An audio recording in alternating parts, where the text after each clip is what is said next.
This podcast is a member of the Voices of Wrestling Podcasting Network. Visit voicesofwrestling.com to hear the rest of our great podcasts, as well as show reviews, columns, opinions, and updates across the world of wrestling. Welcome to Jumping Bomb Audio.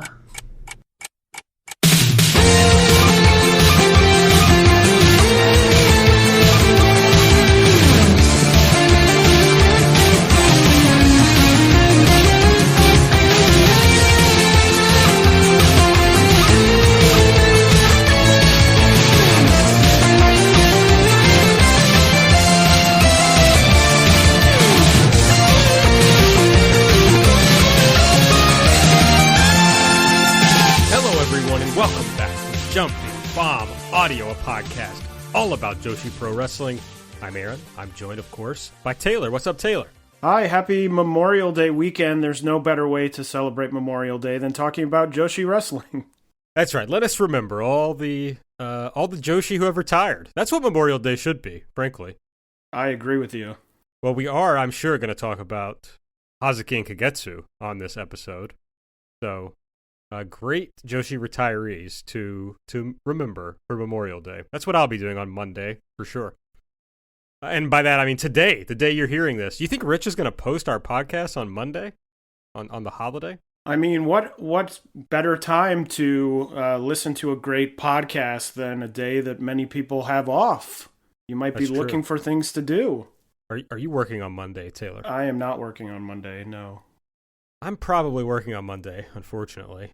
So I will be dishonoring the memory of Joshi who have retired from the sport. So I apologize to everyone. If you want to check out what we're doing on Twitter, we're at JBombAudio. I'm at Aaron Like the Car. Taylor's at Taymainbo. Subscribe to the show. Just type in Jumping Bomb Audio, whatever podcast app you use. Hit subscribe. You'll get these as soon as they come out. It's helpful to us in some way, I think, as far as like algorithmically. It helps people find the show. Another great way to help people find the show is to go on iTunes and give a 5-star rating and review. I think it's just the Apple Podcast app now, not iTunes. That helps people. You know, there's a lot of Joshi fans who maybe aren't in our circle, so perhaps they will find the podcast and listen.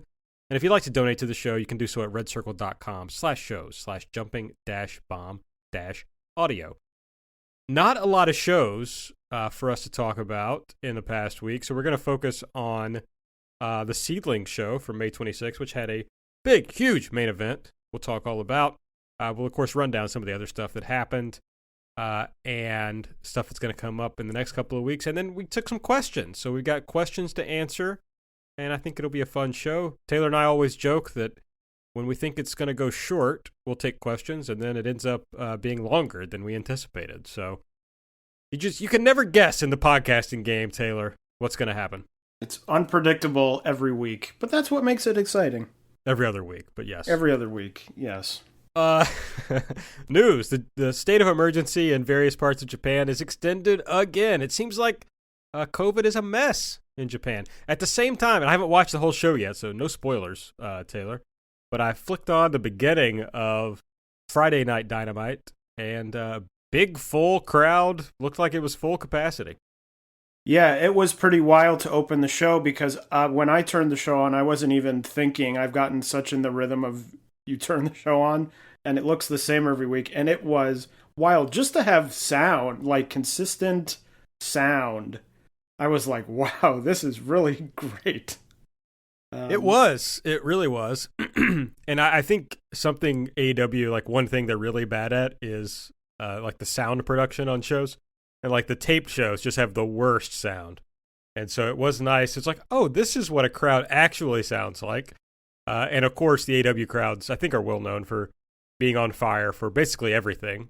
And they did not disappoint, at least in the first 20 minutes or whatever I've watched of the show so far. So I can't wait. Obviously, in Japan right now, we don't have full crowds. You can't make noise.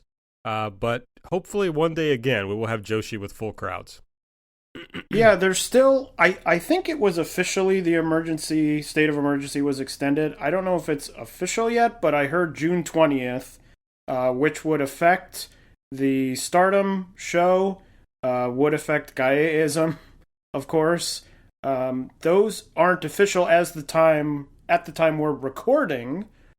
So we are going to preview the Stardom show, but in between us recording and this being posted, things can change very fast. So that show may be canceled or moved or rescheduled. We don't know, but we'll see what happens. But it's just sort of very unpredictable. It feels very unpredictable right now, where you can't really guess what is going to happen week to week. Have we considered that Gaiism is responsible for COVID? I mean, I don't want to put that on. I don't want to put that on them. Every time the show is scheduled, something bad happens. Is all I'm saying.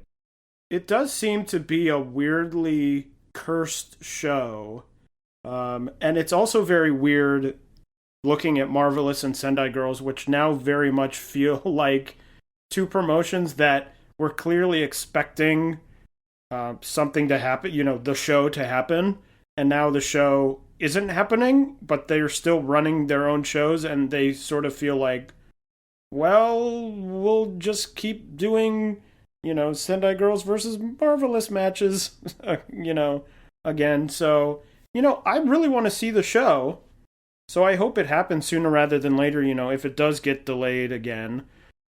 I hope they could move it maybe somewhere else or figure out some solution, because it certainly seems to me that just continually moving it back is not the solution, because the state of emergency seems to continually, it's, being extended over and over again. Yes, so, causing a lot of issues with crowds and whatnot. I don't know how the Olympics will play into all that. But hopefully one day, people in Japan will be vaccinated, and this can all be over. That would be very nice. Let's go into the SEAdLINNG show. So May 26th, and I'm going to look it up before I say this, but I think they were actually at Shinkiba First Ring this time. I believe that you are correct. Since I've said for like 2 shows in a row they were at Shinkiba when they were not, but I'm actually right this time. They were at Shinkiba First Ring. Yeah, I thought they were, but the last 2 weeks have put doubt in my mind anytime you say the word Shinkiba. I know. Well, the show's called Shinkiba Night, so I feel pretty confident about it.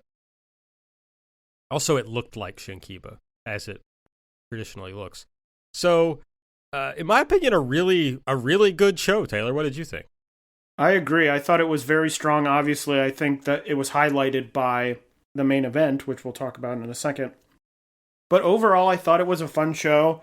I think that SEAdLINNNG has got really good at, and we've talked about this in the last couple of shows, having good matches that don't overstay their welcome. It was not a long show. It was, I think, 2 hours or maybe a little under 2 hours. So they get in, they have their matches are good, and it's over. So really, I had no complaints on this show. Yeah, you know me. I don't when the Natsuki Tayo stuff gets going in the high speed matches, I usually kind of tune out. So that's really my only thing. But the last 3 matches, I loved them in various or in variable 2 variable degrees is what I'm trying to get at. I loved them all. They weren't equally good, but I really enjoyed each of them. So, but let's get started. Hopefully you'd like the first match more than I did, Taylor. We had Itsuki Aoki and Yu defeating Honori Hana and Riko Kawahara. Well, I thought this match was mostly fine. It didn't blow me away, but I do like that in this high-speed, quote-unquote, division that they have, that they do mix it up in terms of it's not just singles matches. Sometimes it's 3-way matches. This one was a tag match. So I like that there is, and there was in this match, the variety of, it isn't just one type of match. You can have tag matches and different things like that. So I thought it was, fine, the way they like to start the show. And so, I thought it was a fairly good start to the show, but probably of the 4 matches, the least favorite of the 4 for me. Okay, so we're pretty much on the same page, so that's fine. Not a lot for me to say. My favorite part was probably the Honori Hana and Riko Kawahara dance before the match started. I know you're a big fan of the dancing also. I love the dancing. Yes, I love the dancing, and Riko Kawahata is very good. Is very good, and Honori Hana always gives her best effort, so that counts for something. Well, we got a big question about Honori Hana later in the show, so there's a tease for you folks.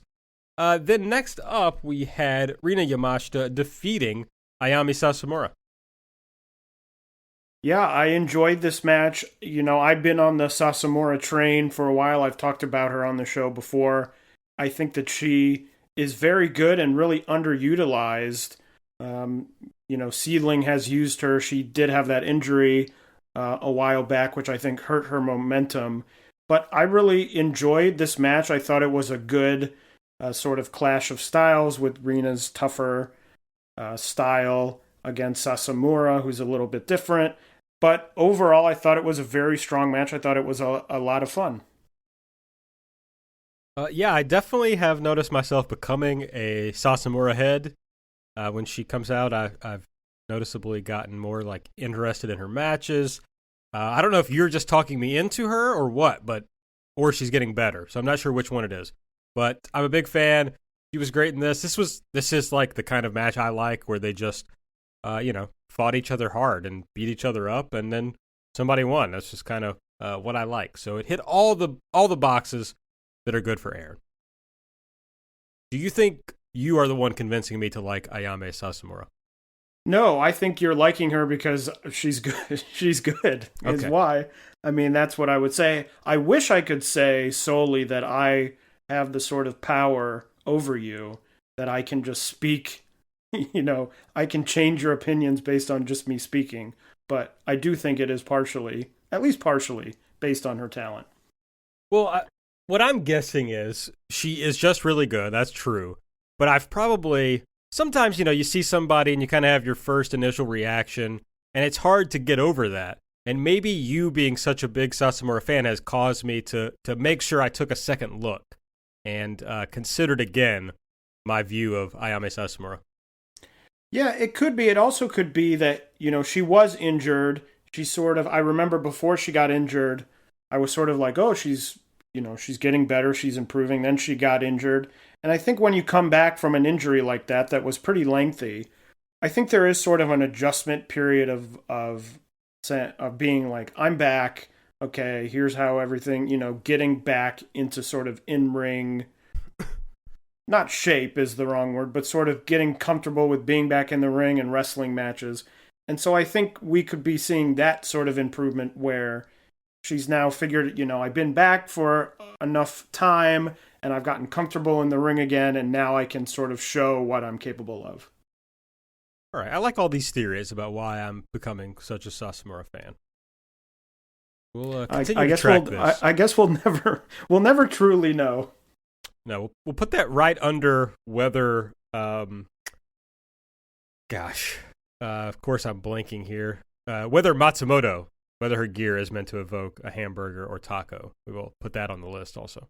Yes, although we will at some point receive an answer to that. That's true. That is a knowable question, so we'll figure that out.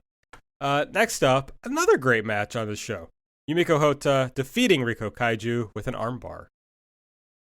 Yeah, I like this match as well, and I think that this really showed, I think one of the big strengths of SEAdLINNNG, we talk about the high-speed matches, and this sort of match which was a little bit sort of harder hitting, in less of an in-ring hard hitting way and more of a sort of hardcore, outside of the ring, people being thrown into chairs way.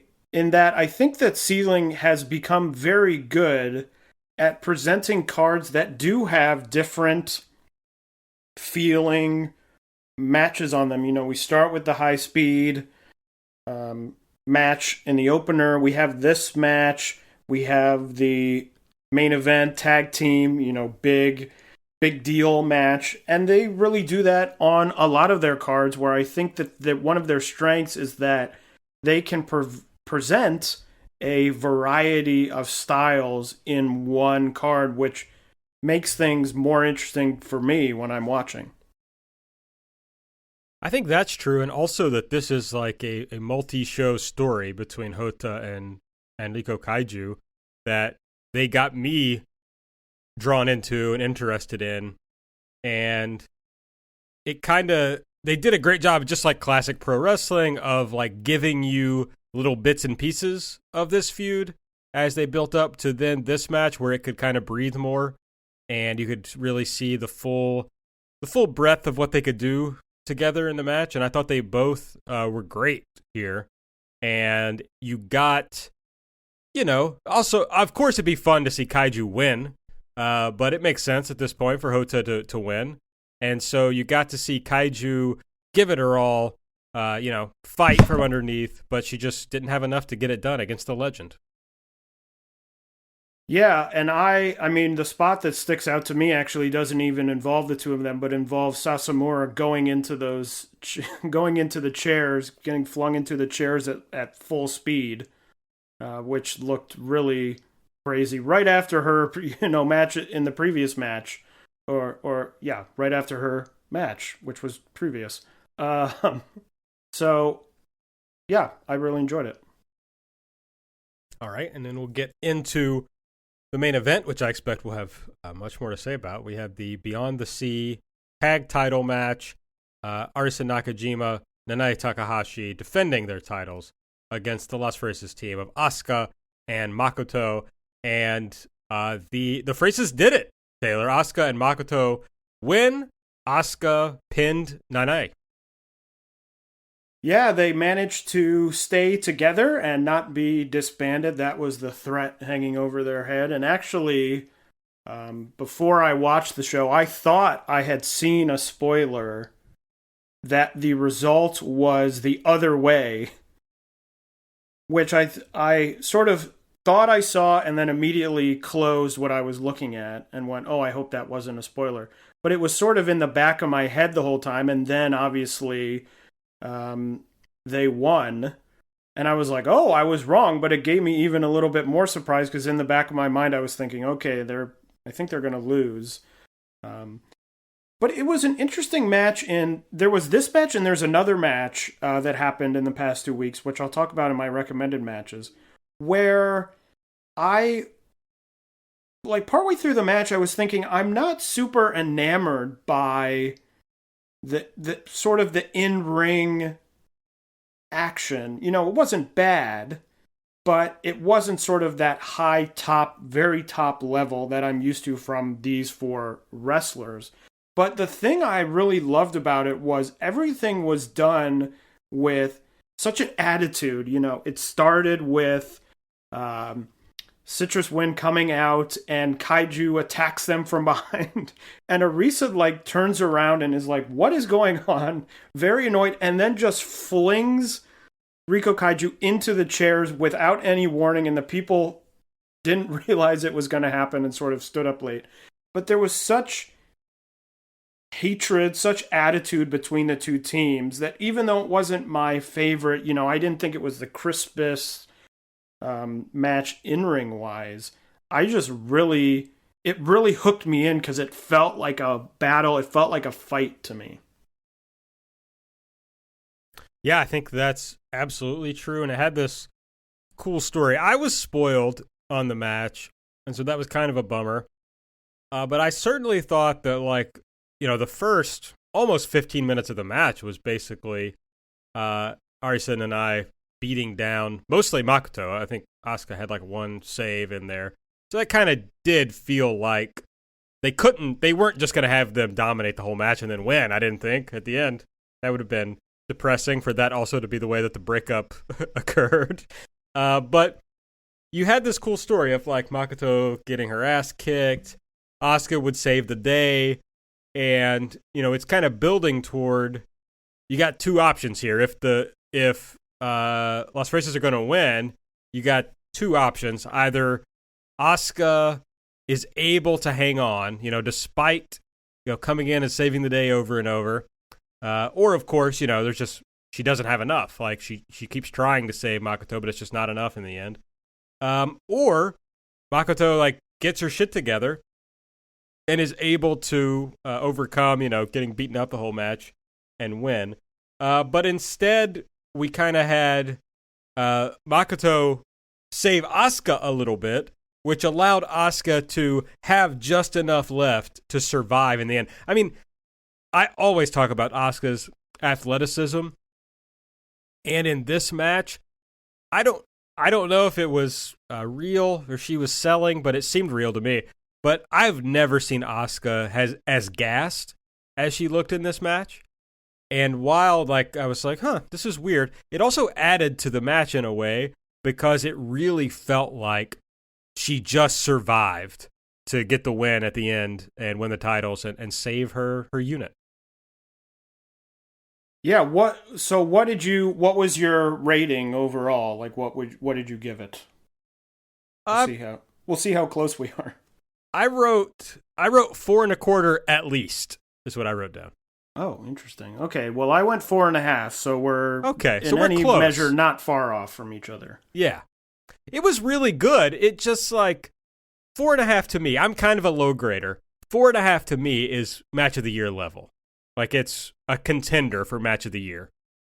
And it didn't get quite to that level for me, but it was really excellent.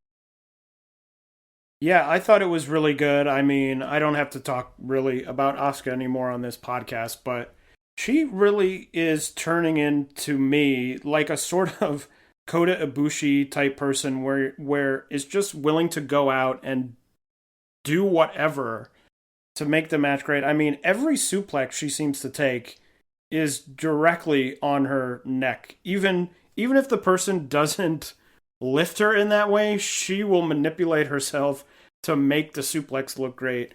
She's a great, as we've talked about previously, great at selling.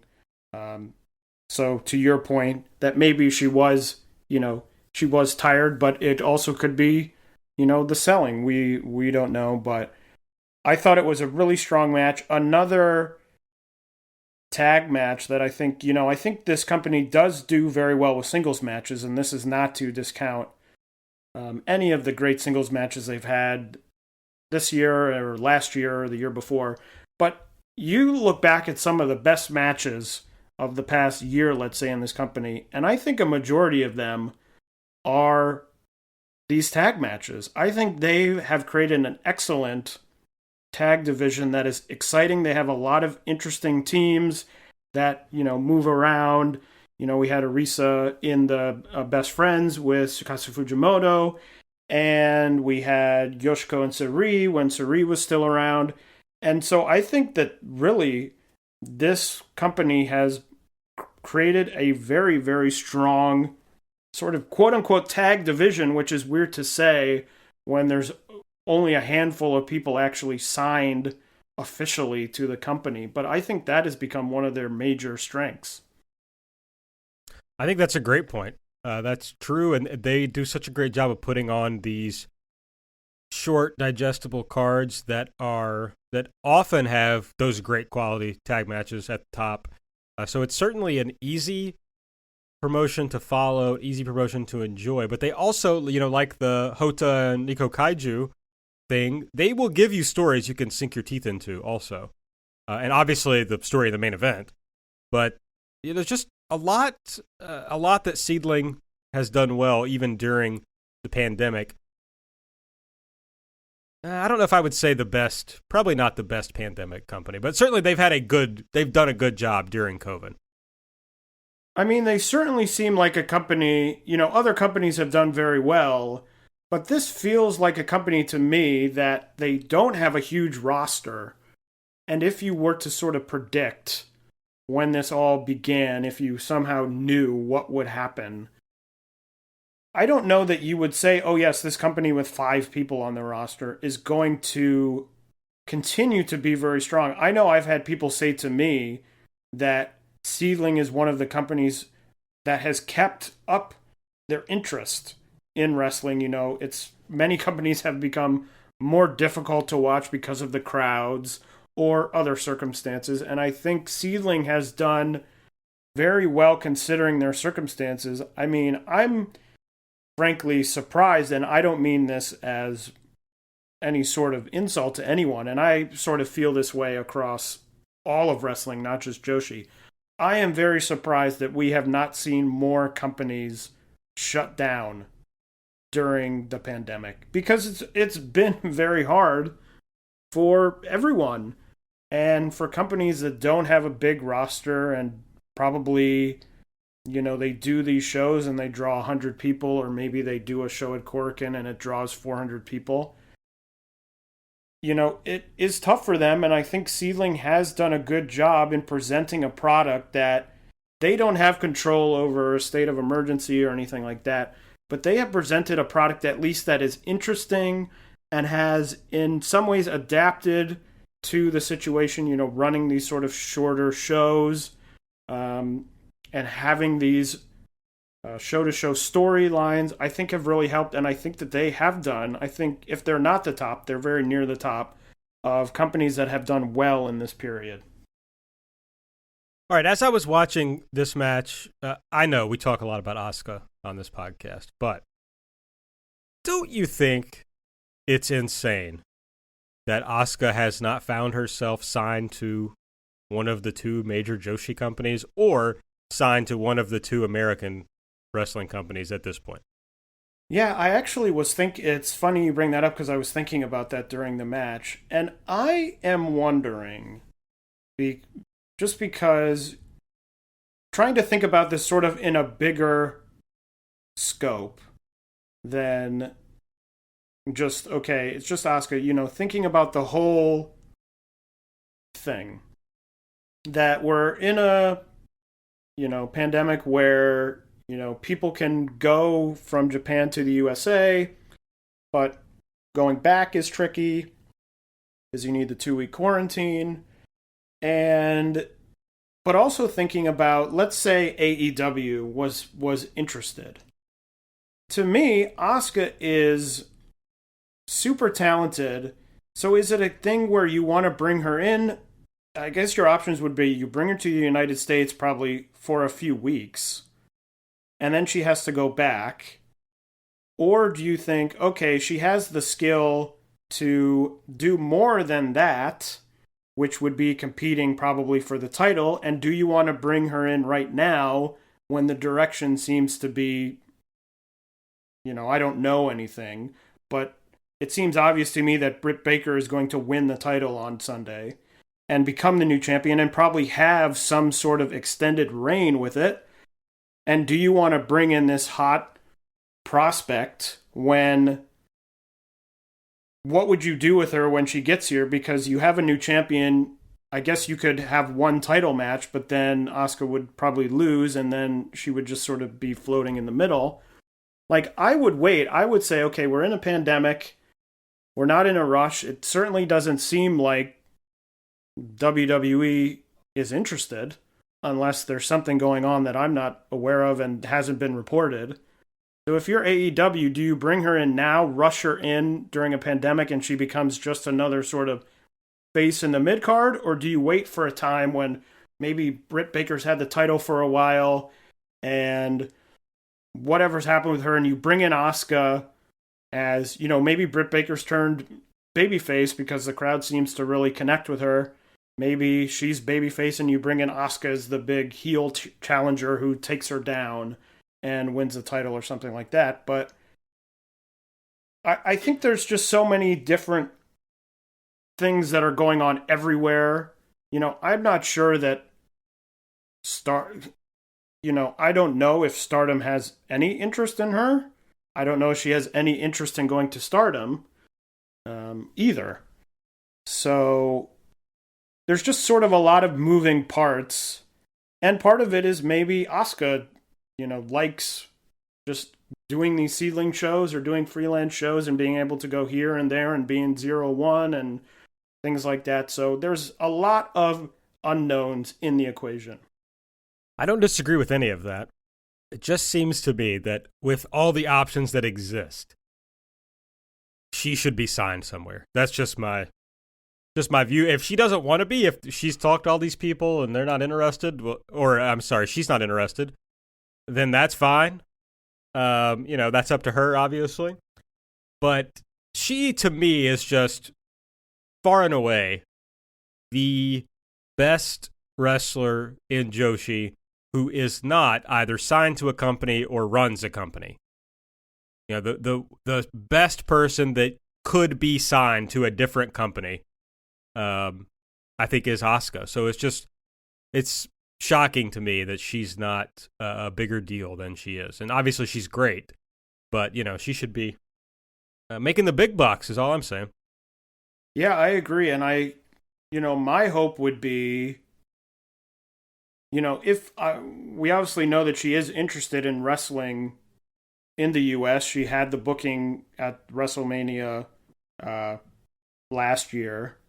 That was last year. Yeah, last year before it was canceled. So there is some interest for her to wrestle in the United States. And certainly my hope would be that if the United States is her end goal, that she would choose AEW, because not only do I think that that's a better choice, but it also enables her to continue to return to Japan to wrestle if she wants or if she's needed somewhere, and this is maybe a good segue, like Ryu Mizunami, who returned at the end of this show.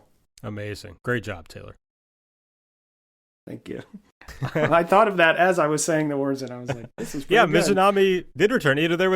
I'd kind of assumed that maybe she was just going to be in AEW, but then, she hadn't been around for a while, and she shows back up at SEAdLINNG. So, back on the scene, Mizunami. She looked like a big star.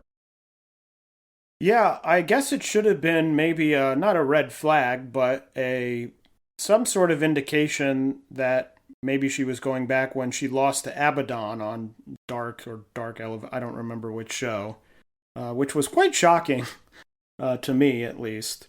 But it makes sense that she would lose if she's going to go, and she'll be there at least for a couple weeks. She's in an Oz show, which we'll talk about coming up, and she is booked for the upcoming SEAdLINNG shows in the middle of June, which we'll talk about next time. So she will be in Japan for at least a little bit. It could just be, hey, we don't have anything for you right now. You want to go back to Japan for a month? Sure, okay, and then you can come back. Again, if Britt wins the title on Sunday, then there's a new champion, and you could maybe build Mizunami back up to be a challenger for her, or whatever. But if you're not needed, you can go back, and I think that that's one of the great benefits of doing AEW is that these people can come back and occasionally appear. We've seen Riho in Gotta Move, Choco Pro.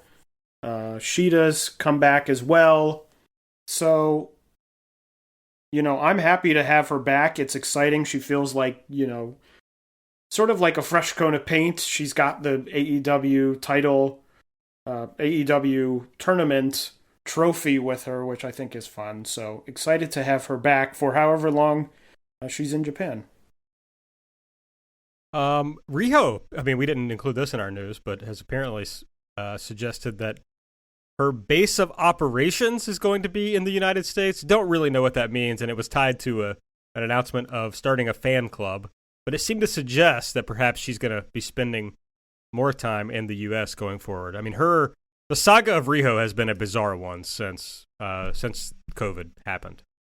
It has been very bizarre. She seemingly was in the AEW women's tournament and then completely disappeared from anywhere. She wasn't wrestling anywhere. People weren't entirely sure where she was.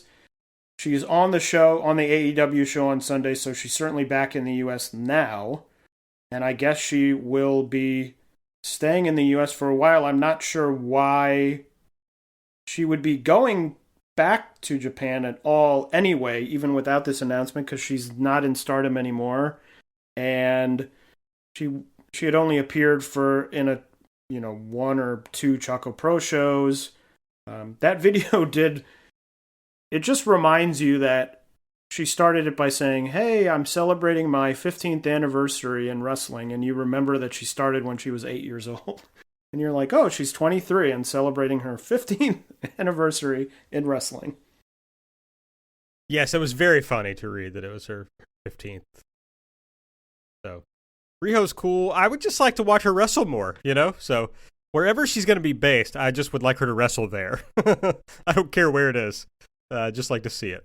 So well, and with AEW getting this extra show, and now they have two dark and dark elevation, you would think they have room to put her on these more shows because they've got the time to fill. Yeah. Also, they could put more women's matches on Dynamite if they wanted. But okay. Well, let's talk about other stuff that's gone on over the past week. No other big shows we really wanted to cover in great depth, but there's a few things to talk about, to point out. Yeah, so Stardom had two shows on the 22nd and 23rd. The 23rd, they had a little tribute to Hana Kimura. They did a Miyu Iwatani against Julia singles match. That was actually reported about in the Wrestling Observer as well. But the big, on the 21st, Hana Kimura matinee show, which happened at Korakuen Hall. It was originally a 3-match show.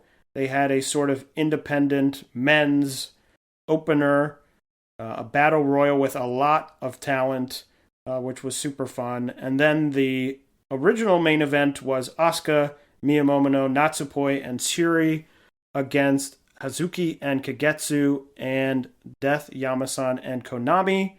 After the match, it was decided that Asuka and Kagetsu would have a singles match, which they did. Asuka came out victorious. I watched the show live. I thought it was an excellent show. It was available, very easy to purchase on Fight TV, a very reasonable price. Ian Riccaboni and the famous CB, formerly known as Cheeseburger, were on commentary. I thought they did a really good job. They said at the beginning that there were people on the show that they were less familiar with, but I thought that they were really strong. They kept the show very light, very happy, very fun. They were clearly enjoying what they were watching. There was a lot of goofiness in the Battle Royal, which certainly helped. But overall, I thought it was a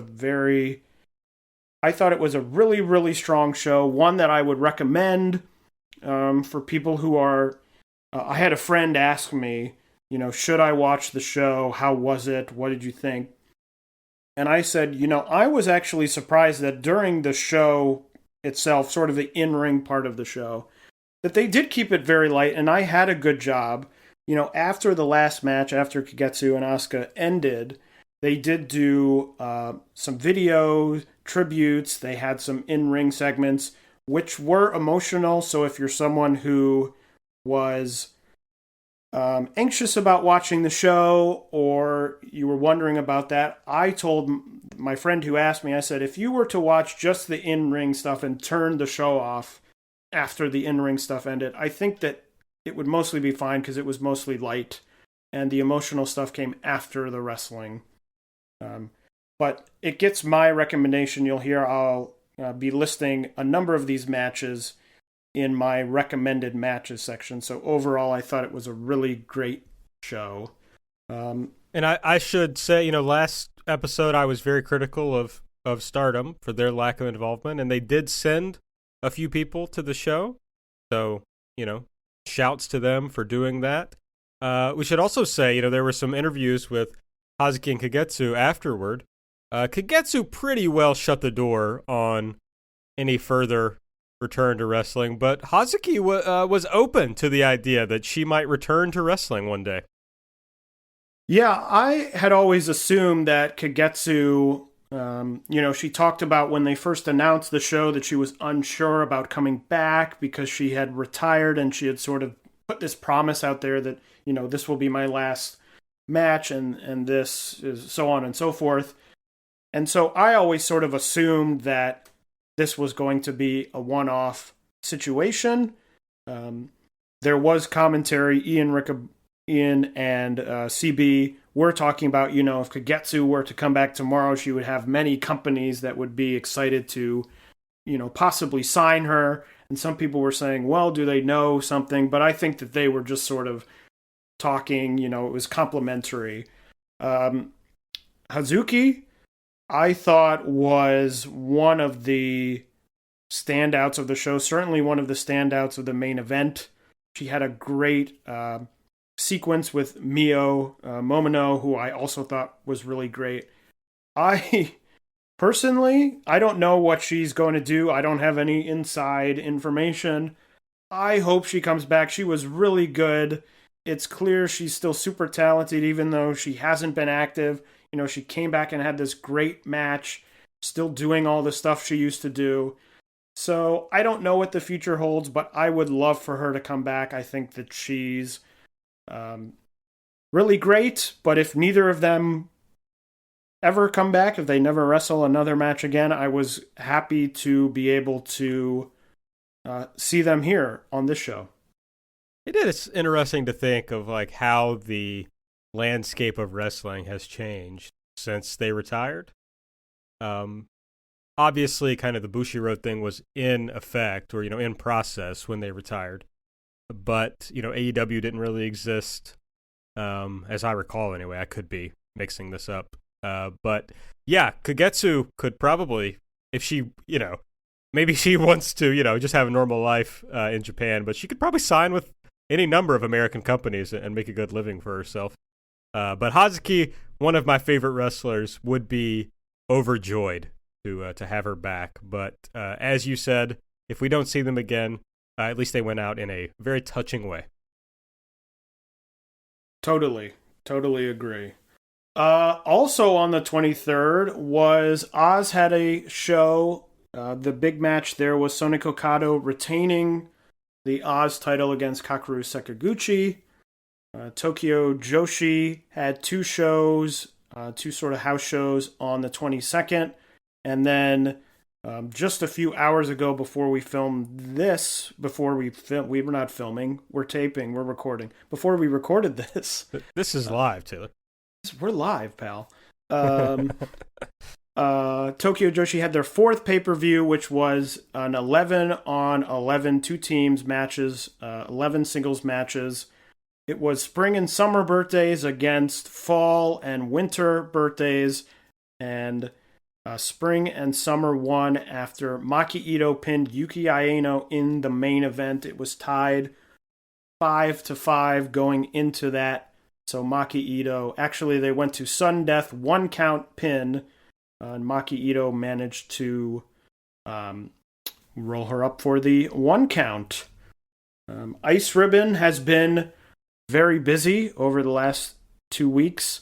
The Peas Party IWGQ tournament started. Tekla, Matsuyu Uno, Madeline, and Totoro Satsuki advanced to the semifinals, which will be coming up. Risa Sera retained her Fantastic Ice title over Akane Fujita. And then on the 23rd, Tekla defended her Triangle Ribbon against Hamiko and Ibuki Hoshi. And Tsukasa Fujimoto retained the Ice Infinity title over Totoro Satsuki. And then a show that is happening tomorrow as we record this, but will have already happened by the time that this is released. A show on the 30th with the 6th of the 7-match Suzu Suzuki Hardcore Trial Series, Suzu Suzuki and Abdullah Kobayashi, and Tsukasa Fujimoto bringing a sort of end to this stretch of lots of Infinity title matches very quickly, defending her title against Tei Hanma. So that should be a good match as well. Wave, in the 2 weeks since we last recorded, has held and completed their Catch the Wave Young Block tournament, and Tomoko Anaba defeated Chie Ozora in the finals, the A block winner against the B block winner. I caught all those shows. I thought they were very fun. I know that we have a question, to give a little spoiler, we have a question coming up about rookies to keep your eye on in different promotions. And I thought that the Young Block was a great sort of quick look into some of these talented younger wrestlers from a number of different companies. I thought Anaba was a good winner. I thought that she really stood out for me in my mind. I think that she has an advantage because she has a very defined sort of in-ring style. She has a sort of more submission-based grappling style than some of these other wrestlers who are still sort of getting into what their style is in ring. So I thought that she was an excellent choice to win, and she will move on to the full Catch the Wave tournament, which we'll talk about in the upcoming shows. And then Choco Pro, the last 2 weeks, was highlighted by a big match, the Pencil Army, Lulu Pencil, Emmy Pencil, and Minoru Pencil against Chris Brooks, Asuka, and Yuna Mizumori. That was a big match as the feud between Lulu Pencil and the Pencil Army against Chris Brooks continues. All right. Well, that's some of the stuff that happened recently. You teased this already, Taylor. So tell us just some of, if people were just going to pick a handful of matches to watch from the past 2 weeks, what would you recommend? So the first one I would recommend, we talked about it at length, but Citrus Wind, Arisa Nakajima and Nanai Takahashi against Asuka and Makoto from the May 26th SEAdLINNNG show. You can check that out on SEAdLINNNG Live. I believe it is still available. And then 3 matches from the Hana Kimura Memorial Show. The Battle Royal, I would recommend. I thought it was a lot of fun. You'll see a lot of different people. It seemed for a while that people were just continuously coming out, big names, both in the world of Joshi and in men's wrestling. And then the original main event, Asuka, Miyamoto, Natsupoi, and Shuri against Hazuki, Kagetsu, Death Yamasan, and Konami. A really strong match, really reminded me a lot of a sort of classic Stardom multi-person match. Lots going on, lots of dives, things like that. I thought it was excellent. And then the impromptu main event, Kagetsu against Asuka, another match I would really recommend. And frankly, I would recommend the whole show. This isn't Joshi, but the men's match, which opened the show, I also thought was a lot of fun. And there were a number of wrestlers in that match who I had never seen before and came away very impressed by their work. So overall, that whole show, only 4 matches, gets a recommendation from me. And Lulu Pencil, Emmy Pencil, and Minoru Pencil against Chris Brooks, Asuka, and Yuna Mizumori from Gato Move Choco Pro 120 on May 25th. That's available on YouTube.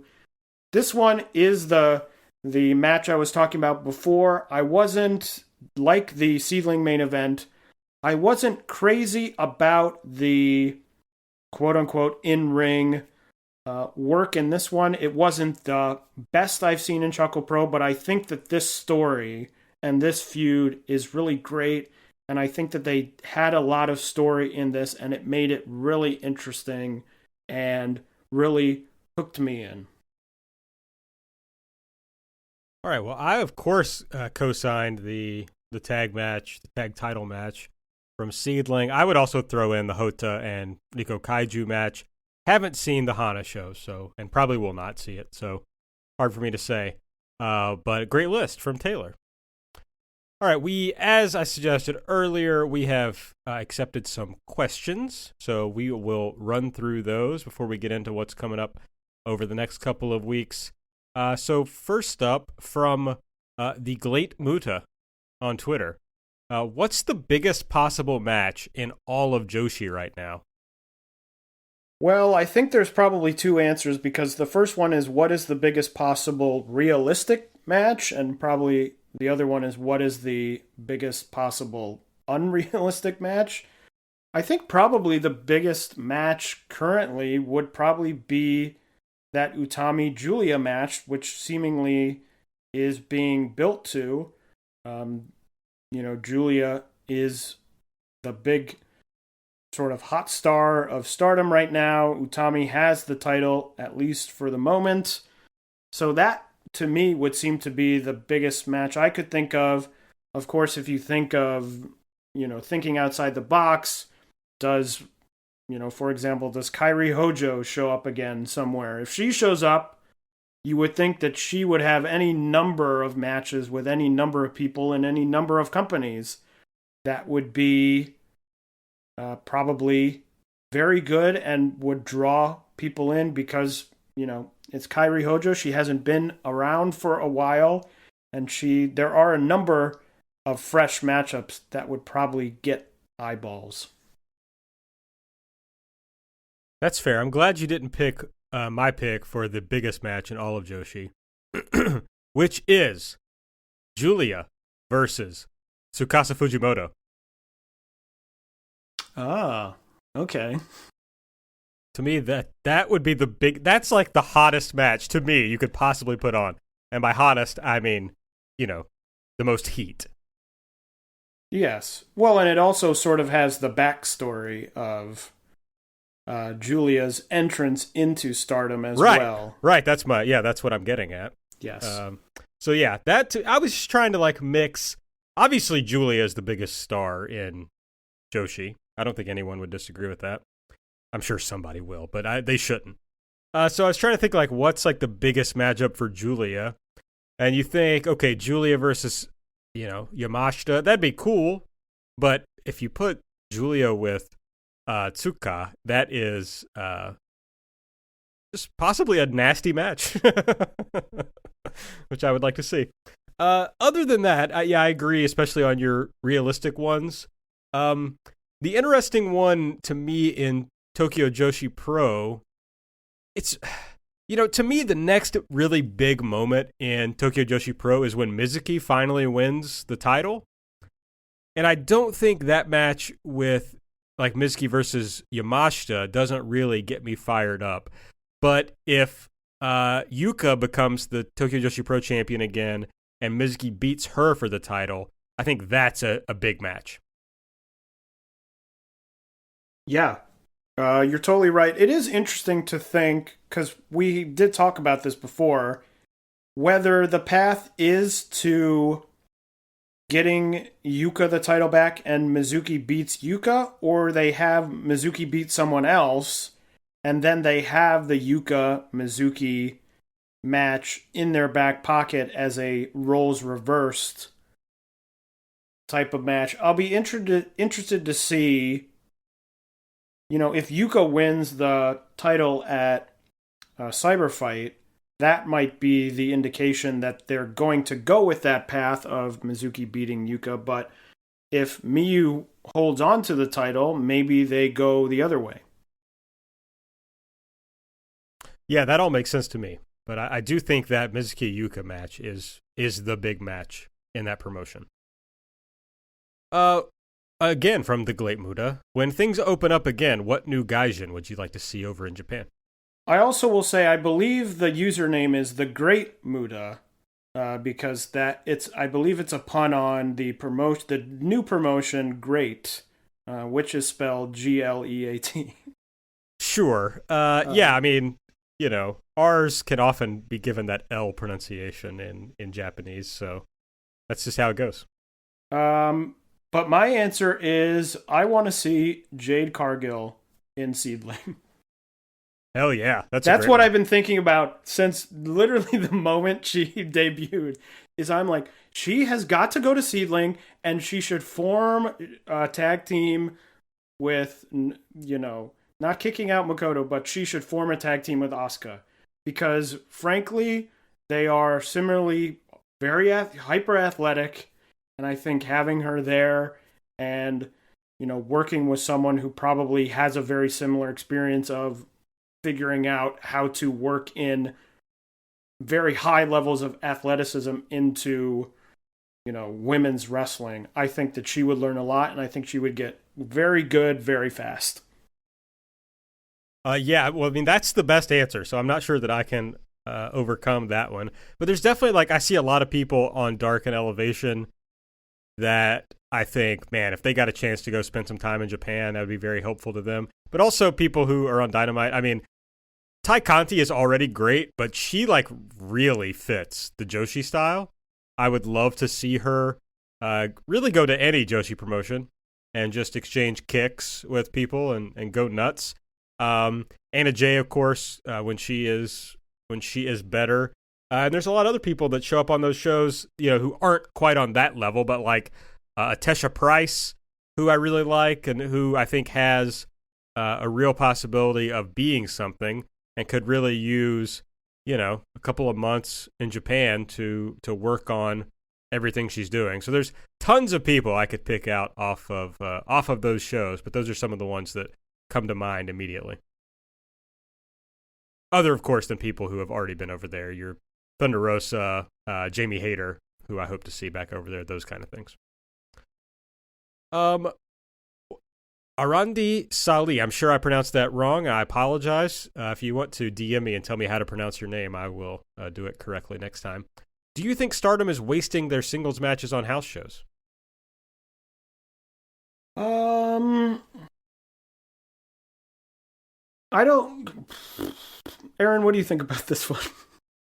I mean, yes, in that the way they run shows and the way they book those shows now means that they give away a lot of singles matches. And it didn't used to be this way. Like they used to, and you can argue about whether this is a good or bad thing, but they used to start the shows with many more multi-person matches, many more matches featuring, the judoka twins and blah, blah, blah. And the cards are a lot different now, and that leads to a lot of singles matches happening to the point where it's honestly hard to get excited about a lot of the big singles matches in Stardom because it feels like you've already seen them before. Yeah, it feels like Stardom is in a weird space right now where obviously I think the best model, if you're trying to become very big, is to, look at the New Japan model where a lot of those house shows, smaller shows, end up with largely all tag matches. And then you save singles matches or big tag matches or things like that for your bigger shows. You load up certain shows, or you have, for example, Korikins that maybe you put one or two strong matches on. But I'm not sure that Stardom is to the place where New Japan is, where they can just go out to these house shows and say, well, here's 6, random tag matches that don't have huge stakes to them. I don't know that they're at that stage in their growth. So I think part of it is that they need some of these matches on the house shows to draw people in. But it is a tough line between having these matches and then having matches and then when you need it for a bigger show saying, okay, well, that's nice, but they've already faced off X number, one other time or X number of times on these house shows. It does sort of cut a little bit out of the potential of saving the matches and making them bigger deals. Yeah, you're right. New Japan used to do a great job of making sure they kept people separate for a long time, knowing, at some point they were going to do a big match. But it's something, we talked about this a lot, that would be helped by a much better idea of hierarchy within the promotion. I think people got mad when I called it the mid-card morass, but stand by it. It's just like, it's fine if you have these singles matches where, these people have matched up a lot, but somebody at the bottom, let's say, Mina Shirakawa, just always loses. Like she's always getting beaten by Julia or whatever. And then, not that I don't think Shirakawa's ever going to rise up to beat Julia, but, put in the people of your choice here. And then, you kind of see her get closer, get better, and then ultimately, she can beat her 3 years later or whatever. Like, you can do it that way, but they feel kind of like thrown away matches. It does make sense from a business perspective, as you said. But the other thing is, and there used to be a lot of talk about this around New Japan when it was the hottest thing going, there's really no reason for us to watch all these house shows, for anybody to watch all these house shows. They are intended for, and I think Stardom makes it very clear that they intend their shows for the live crowd. So, if you feel like the matches are wasted or thrown away, you don't have to watch it. You can wait until they show up in Korakuen or, in one of the arena shows and pay attention to those and not care that these two people already had 3 singles matches in Fukuoka or whatever. Yeah, and it's one of those things that it's so great that we have access to all these shows. You know, in 2021, we can see all these different promotions, you know, that even a couple years ago that we couldn't see in really any form. I mean, you think about the extreme example is Diana, who shows never made tape. And now pretty much, you know, 80% of their shows make tape. And it's amazing and it's so great and you can see all these new wrestlers. But there is a point of a lot of these companies are not designed for someone to see every single show that gets put on. I mean, in years past, when not everything was making tape, and let's say you lived in Japan, you would see the shows that came to your town, or if you lived in Tokyo, you could see shows at Korakuen, or if they did a big show. The sort of wrestling, the way wrestling works, largely for these bigger promotions that run these sort of house show type shows, it isn't designed for someone to see everything. So you don't have to feel like, oh, I have to watch every single show or else I'll be totally lost. You know, I think it is better to, even if you love a promotion, even if you love everything they do, to not feel the pressure to have to see every single thing, because that's not the way, largely, that it's designed to be consumed. Right. Japanese wrestling is still largely a live event-based world or idea. So it's still, the shows are still created to be consumed by the people who bought a ticket and showed up in person.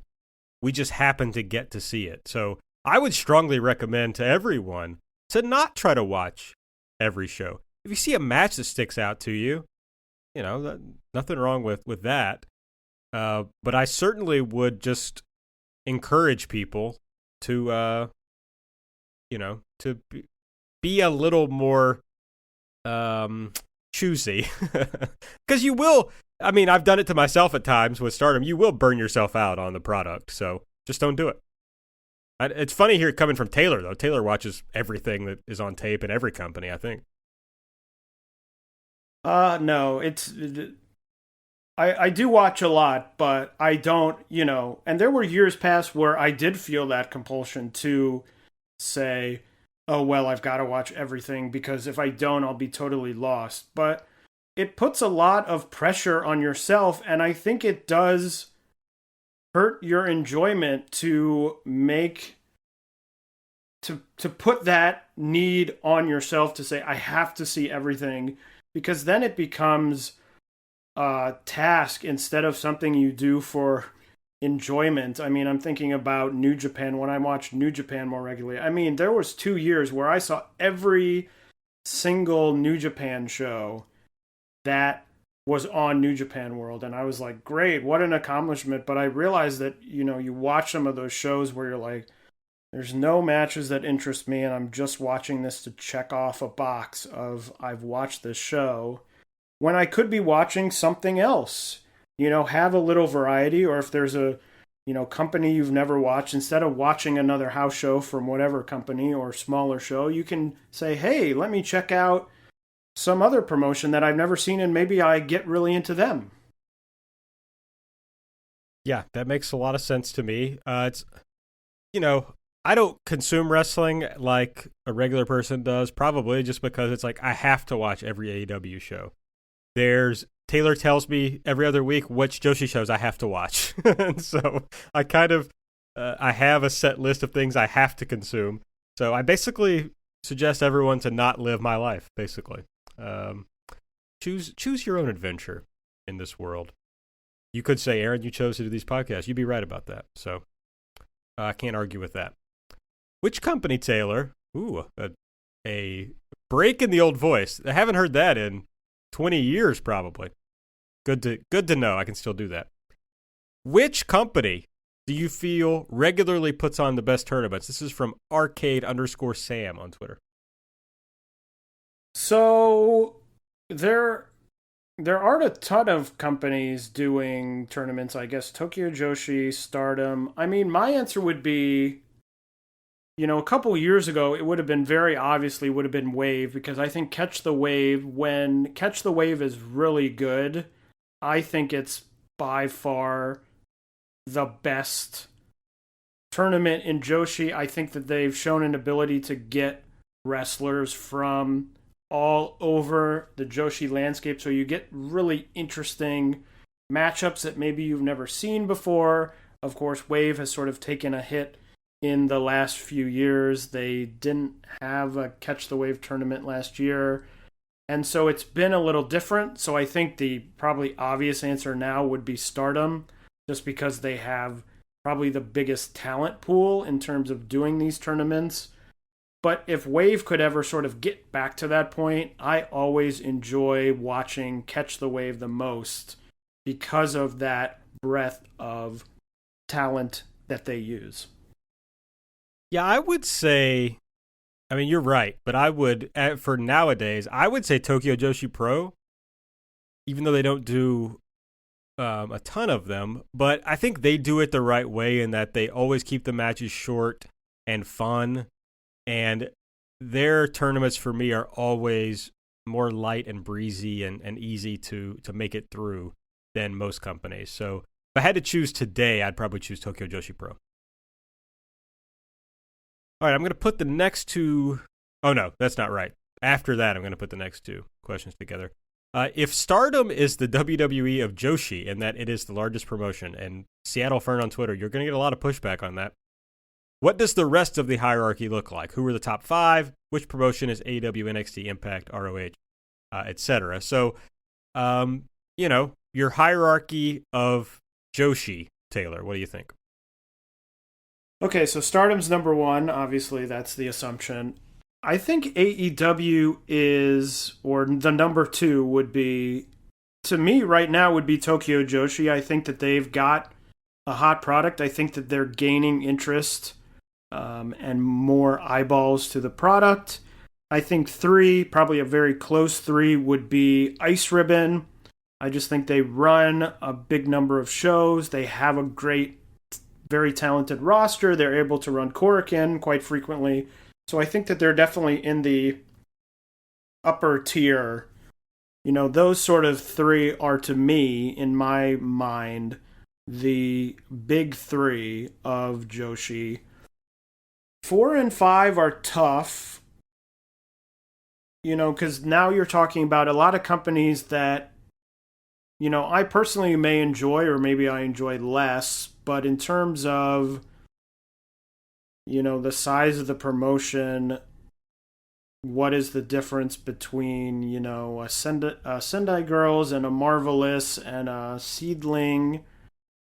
I would probably put Oz Academy next, just because I know that they're able to, they often do have that big show once a year where they're able to get a large crowd. So I think that they're still at the top tier. And then I think number 5, I'll do SEAdLINNNG. They haven't been great at drawing, but I think that they've presented a strong product in the way that, in this question, number 5 is Ring of Honor. And I think Ring of Honor has done a good job during the pandemic of sort of presenting an interesting product. So I do like the similarities there between a Ring of Honor doing this, pure title tournament and things like that, and SEAdLINNNG, which has done the various interesting storylines and matches that we talked about earlier in the show. Yeah, I pretty much completely agree. I mean, I guess I knew you would come up with Oz Academy as number 4, since you're a big Oz head. But the fact that they can sell that really big show once a year, I think puts them ahead of everybody else. And then it's pretty tight there at the bottom. But one thing else in SEAdLINNNG's favor is, as we talked about earlier, their ability during the pandemic, I think, to keep running at the strength they have been, I think speaks highly of their strength as a company. All right, I'll put the next two together. Prince we put these questions not only on our Twitter at JBombAudio, but also in the Voices of Wrestling Discord. One is, this is Prince in the Discord, can you list some promising rookies to follow from different promotions? And then Velkej, who, again, I think I've asked whether I pronounce Velkej correctly, and I have no clue if I do. So let me know. Although maybe you've let me know before. I have a very bad memory. But after Prince asks if you can list some promising rookies, Velkej asks, why is Riko Kaiju the best rookie? And what is the not best rookie, Honori Hana, missing? So let's talk rooks. Well, I'll say, as I mentioned, I think that the Catch the Wave young block was a good showcase for a lot of rookies. I would say my quick thoughts would be Ai Hozan from Marvelous. I haven't seen a ton of her, but I think that the pedigree of the Marvelous training system between Mio Momono and Meiho Shizuki and Maria and all those people is quite strong, and I would think that that would continue. I know that the standards there are very high, and I would assume that Ai Hozan is going to get to wrestle a lot of those very talented people, so someone to keep an eye out on based on sort of the past history of Marvelous turning out very talented rookies. Tomika Naba is one we talked about winning the young block, and we don't really talk a ton about Just Tap Out in here, but coming from Just Tap Out, very talented. And then my third would be Shizuku Tsukada, who is the rookie from Wave. I just think she's really interesting because Wave has not had a rookie in a while. Her booking has been interesting in terms of she's gone to some time limit draws with some more experienced wrestlers. You know, she got into this young block Catch the Wave tournament. So I think that those are really the three newer wrestlers. I think there are others. You know, to me, someone like Riko Kaiju is more experienced, so I tend to think, well, people are watching her because now she's more experienced. She feels less like a quote-unquote rookie to me, even though she is still very young. And to answer that question, you know, I think Riko Kaiju has, in her personality, in her charisma, an edge to her that I think is really, you know, draws you in a way that I think Honori Hana doesn't quite have yet. Which is fine. It's just that little bit of interesting edge. I think Honori Hana is more of sort of a happy-go-lucky baby face, and Riko Kaiju has a little streak of something in her, you know, slyness or something like that I think is a little bit more interesting to watch.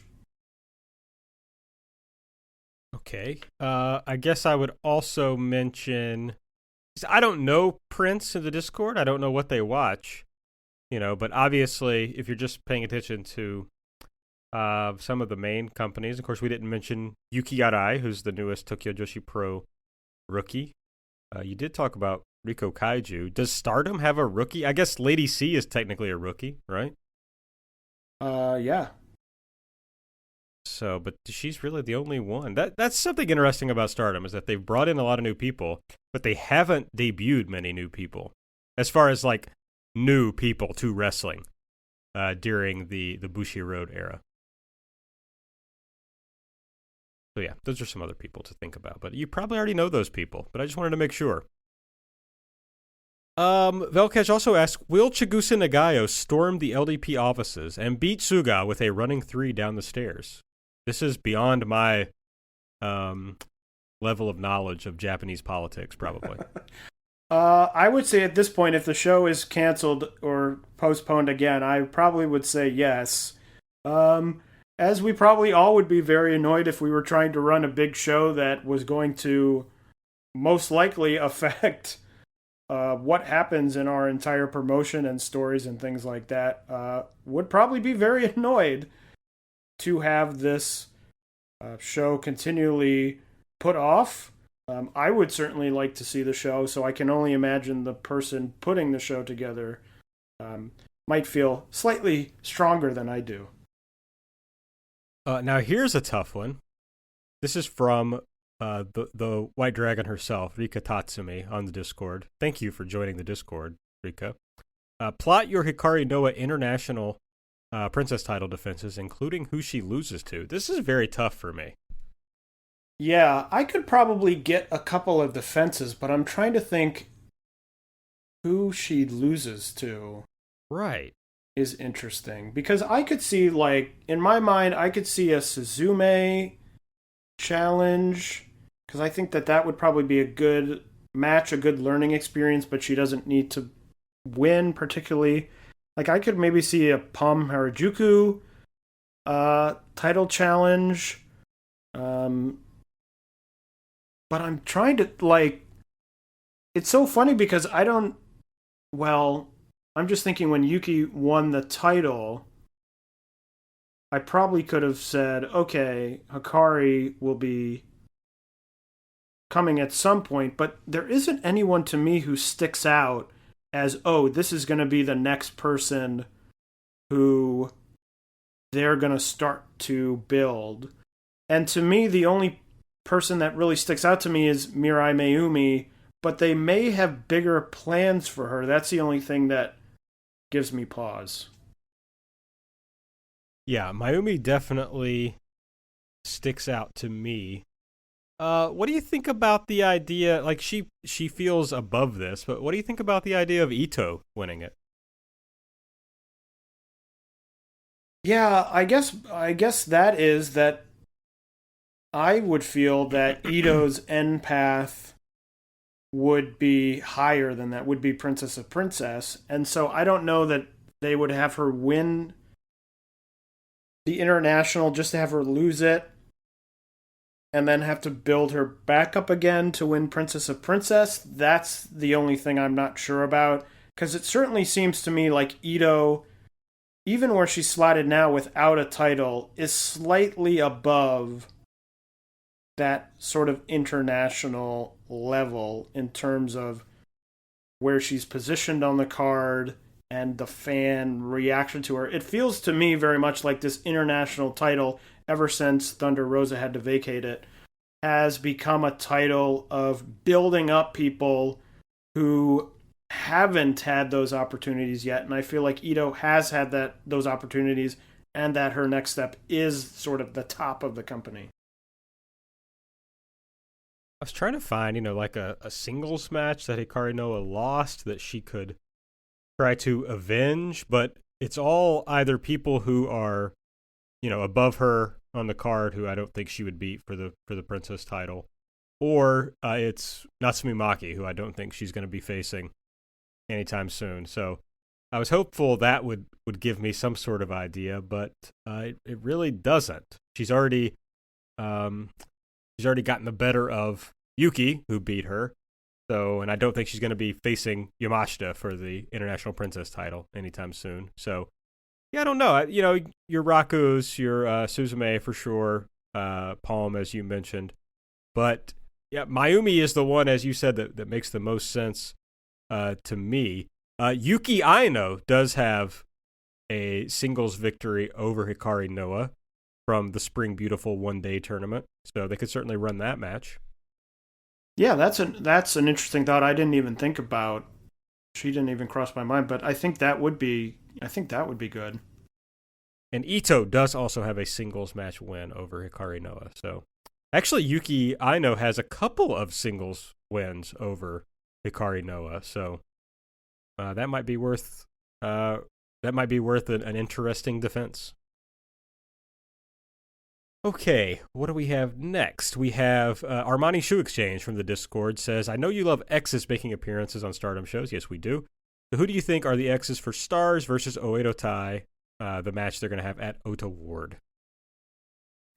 Well, I'm going to say Oedo Tai seems to me to be Natsu Sumire. That seems sort of like an obvious one. She's been out for a while with an injury. She was in Oedo Tai already. So that one is less of a guess and more of a prediction.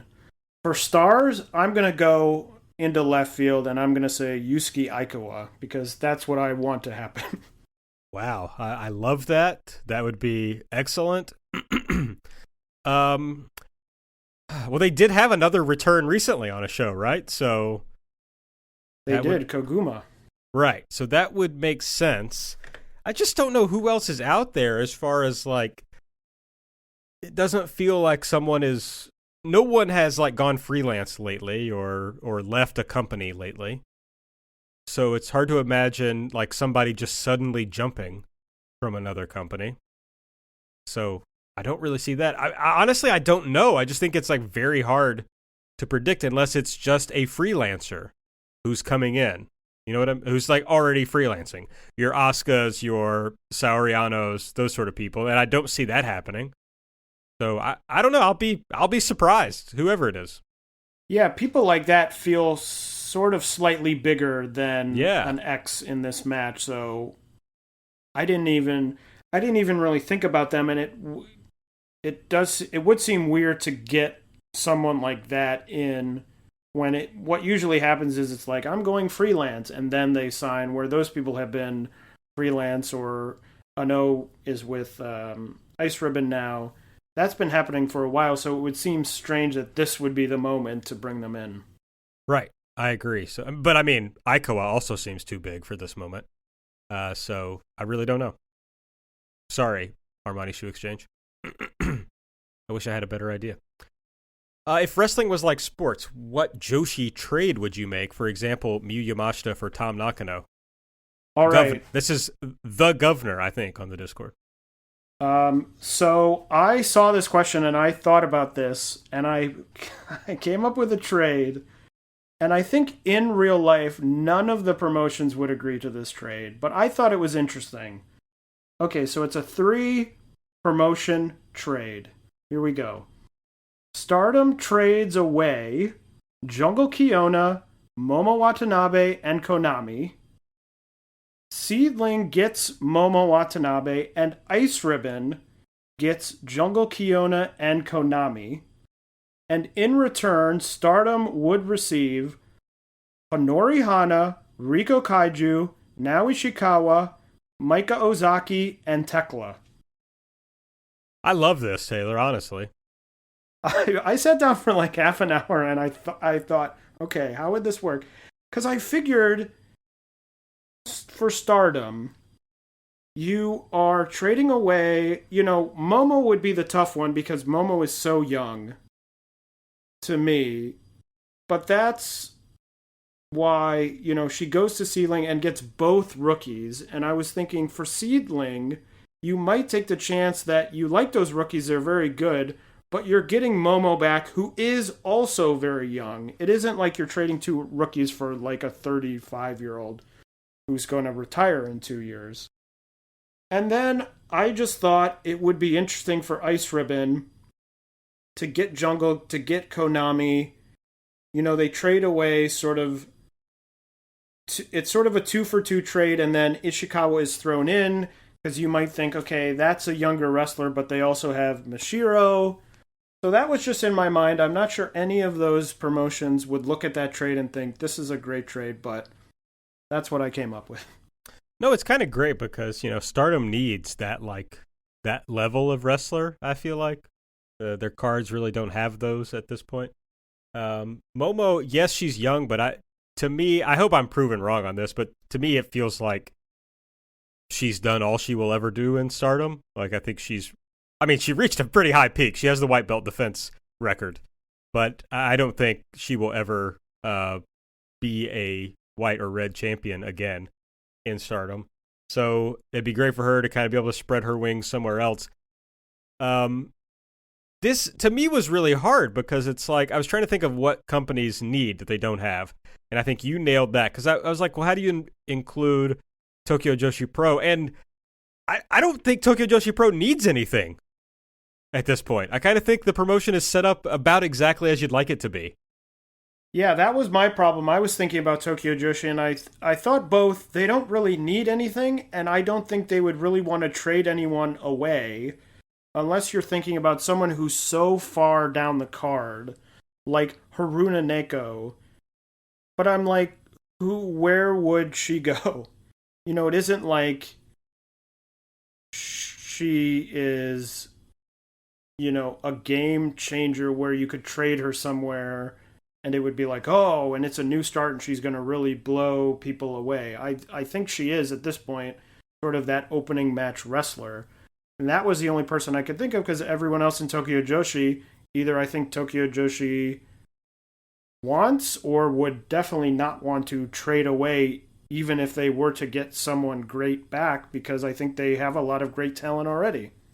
What do you think about Saki Kashima for Haru Neko?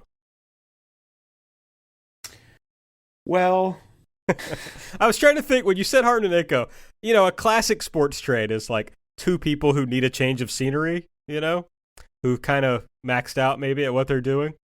And maybe that would be true for Saki Kashima. See, to me, if I were Stardom and I was going to trade away Saki Kashima, I would probably want someone like, and we're now doing like trade machine trades on the podcast. Like I would want someone like Pam Harajuku because I would say, okay, she's a lower card wrestler, but she's still pretty new, and I think that there's some potential there. Where I think the trade for Stardom would be, okay, we'll give you Kashima, and that would be a tough trade just because she's been around for so long as well. But I would want someone back who I could say, okay, she might be in a lower position now, but I need some potential growth on the back end there. And also, I don't know that really where Saki Kashima would fit in Tokyo Joshi either. Yeah, I mean, she probably wouldn't, but, just wanted to throw it out there. Okay, and also, I don't know if she's still a rookie or not, but we didn't mention Yuki Mashiro in the rookie conversation, so somebody might get mad about that. Thoughts on the CyberFight Festival, and if you think it will be a major positive in terms of possibly getting more fans interested in Tokyo Joshi Pro, or do you think it won't have much impact in that regard? This is Ed Carden in the Discord. I'm always on the fence about these things just because with DDT shows and now, the CyberFight show, there's so much going on. I think there's like already 14 matches on this show that there's just so much going on that I think there's really one match that would probably get people more interested in Tokyo Joshi, and that is Yuka versus Miyu. And if that match is really, really good, if they come out and they blow everyone away and everyone's like, oh, it's a 4.5, 4 3/4, 5-star match, I do think that it probably would get more people interested. But I think if they come out, they're probably going to be third from the top because I would imagine the DDT and the Noah title are going to go on after them. If they come out and they're third from the top and they get 12 minutes and it's a 3.5-star match, it's a perfectly nice match, then I don't think, I think people might go, okay, that was fine. I don't think any of the really opening matches for any of these companies are really much in the way of getting someone interested. They're really just a way to get people on the card and fill out the card. All right, next up from Fried Steak on the Discord. Which company has the best entrance themes? Well, this is easy for me at SEAdLINNG. Between Nori Hana and Riko Kawahara coming out to Starships, Asuka comes out to Bad Guy, and they play them. And when you watch them on SEAdLINNG Live, that's the other important thing, is that they don't mute the themes. Ryo Mizunami coming out to Pitbull, Nanai's theme is, when she's by herself, is one of my all-time favorite themes. So that, to me, is my very easy answer. Yeah, I'm just not really a theme guy in the grand scheme of things. Wow. Like, a theme is important to the whole, the whole aura of a wrestler, no doubt. But a lot of times people will be like, oh, what do you think about the theme for whoever wrestler? And I just cannot bring it to mind. Unless it's like, like you're talking about, pop songs that are used. It's like, okay, yeah, I know those songs. But most wrestlers, I could not tell you what their theme sounds like. I just have no idea. I do forget that you dislike music. I forgot about that. Okay, I don't dislike music. What is that supposed to mean? I dislike music. Well, I know you don't like the Beastie Boys, so... I hate the Beastie Boys, I think is fair. Great production, but the fucking... sorry, I tried not to curse on this show and keep all my curses on my other show. The rapping is so bad. It's so bad. It's energy. It's all about the energy. No, I disagree. It's not K-pop, which is all about the energy. No. No, I'm out on that. What will end first? The Beastie Boys' horrid career, Catch the Wave, or Stardom's Cinderella tournament? This is from Ice Age Coming in the Discord. And Catch the Wave is ending July 1st, or at least that's when it's scheduled to end. We don't know if the Cinderella tournament will go on the 12th. Well, let's think about that. It was originally on the 29th, May 29th, and now it's on the 12th. So if it gets delayed again, and it gets delayed by 2 weeks, that would still be the 26th. So I'm still going to go with the Cinderella tournament. Yeah, I think that sounds right. But, at this point, it's like the Cinderella tournament's a one-day tournament. Damn it. I'm irritated about it. Okay, what shows do we have? Speaking of the Cinderella tournament, Taylor, what shows do we have coming up in the next couple of weeks? So Stardom has some shows on June 5th, 6th, and 8th. The 8th has the biggest matches. They have some Future of Stardom title tournament matches and Natsupoi versus Fukigen for the high-speed title. And then, as of now, not canceled yet, on June 12th, the show at Ota Ward Gymnasium. There is one unannounced match, according to their website, but that show will open with Julia and Natsupoi against Momo Watanabe and Azumi against Tam Nakino and Mina Shirakawa. They have, as we just discussed, the Oedo Tai and Stars 5-on-5 match, Miyu Iwatani, Starlight Kid, Hanan, Koguma, and X against Natsuko Tora, Konami, Fukigen, Ruaka, and X. The two Cinderella tournament semifinals, is that what it's called? Semifinals? Quarterfinals? Anyway. I think it's semifinals. Okay. Maika versus Unagi Sayaka in one, and Sayaka Matani against Himika in the other. And then they will also have the final match from the two winners of those matches. And then Utami Hayashita against Shuri. Aaron, what do you think about this card? And what do you think about Shuri getting a title match, even though she did not win the Cinderella tournament? Pretty annoying, if you ask me. She was in the tournament, so that is the the prize that you get. I think there's some cool matches here. Certainly a show that I will watch, all of it front to back, because there's enough there to be interested in. Not in love with these Cinderella semifinal matches, to be honest. More interested in whatever the final turns out to be. Yeah, I think it is. It makes sense a little bit because Shuri did beat Utami and then asked.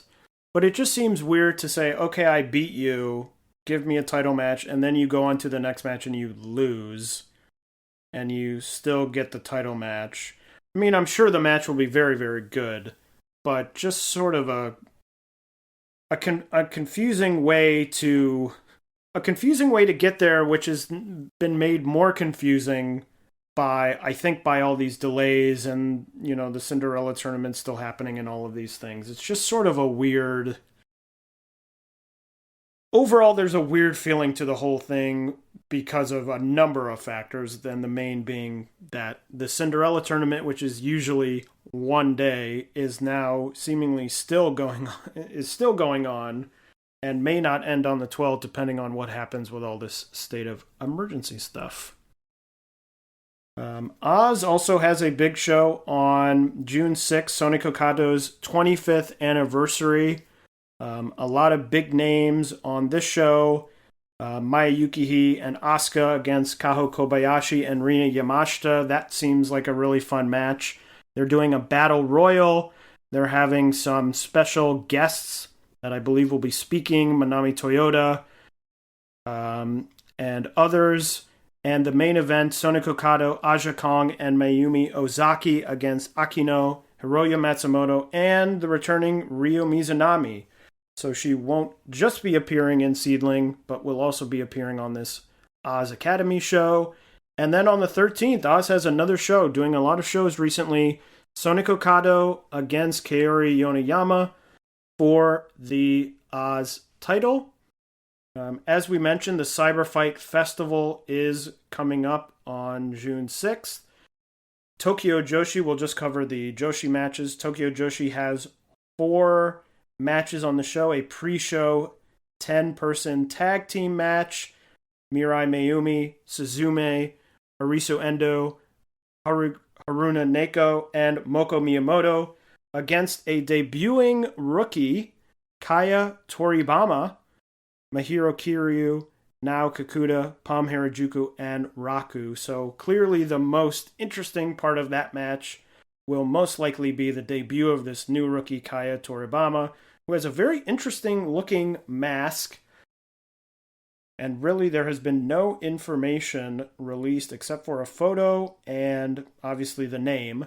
So interested to see more about this rookie as Tokyo Joshi speeds up these debuts of rookies. They've had quite a lot of debuts over the past few months. A 6-person tag team match, Maki Ito, Marika Kobashi, and Yuki Kamafuku against Hikari Noa, Mizuki, and Yuki Arai. Yuki Arai, the big rookie debut from Tokyo Joshi's last show. A 3-way tag match, Hyper Misao and Shoko Nakajima versus the Bakuretsu sisters against Miyu Watanabe and Rika Tatsumi. And then the big match, one of the 3 triple main event matches, the Princess of Princess champion Miyu Yamashita against Yuka Sakazaki. Sendai Girls has a show on June 4th. The big match there is Meiho Shizuki against Kanon for the World Junior Championship. Ice Ribbon will have 2 big shows. Peace Party show with the continuation of the IWGQ tournament. Totoro Satsuki against Madeline and Tekla against Matsuya Uno. And then on the 13th, this was announced a while back but is now happening, a Risa Sera hardcore mixed tag team tournament. This is really interesting. 1 Joshi teaming up with 1 male wrestler. Some of the teams include Suzu Suzuki and Masashi Takeda, Reena Yamashita and Jun Kasai, Akane Fujita and Minoru Fujita, and of course Risa Sera and Orka Udo. That should be a really fun show. It's two shows actually on one day, a day show and an evening show. So I have my fingers crossed that show makes tape because it should be a lot of fun. And then Wave, the other big thing happening, Wave is starting the main Catch the Wave tournament. They have announced the 4 blocks. The Jealousy block, which will include Yumi Oka, Tomoko Watanabe, Kaori Yoneyama, and Yako. The Compliance block, which will be Yuki Miyazaki, Hibiscus Me, Haruka Umasaki, and Rin Katakura. The Gatling block, which will be Nagisa Nosaki, Saki, Itsuki Aoki, and Yu. And the Potential block, which will be Sakura Hirota, Miya Momono, Miyuki Takase, and Tomika Anaba after she won the Young block. Their first show is on June 1st. Rin Katakura against Haruka Umasaki, Saki against Nagisa Nozaki, Miyo Momono against Miyuki Takase, and Yu against Itsuki Aoki. Really looking forward to the Katakura Umasaki and Momono Takase matches. I think those should both be very good. And then they have another Catch the Wave show on June 8th. Hibiscus Me against Haruka Umasaki, Tomoko Watanabe against Yako, Sakura Hirota against Miyo Momono, and Nagisa Nosaki against Itsuki Aoki. And finally, Choco Pro will be coming to the Season 7 season finale.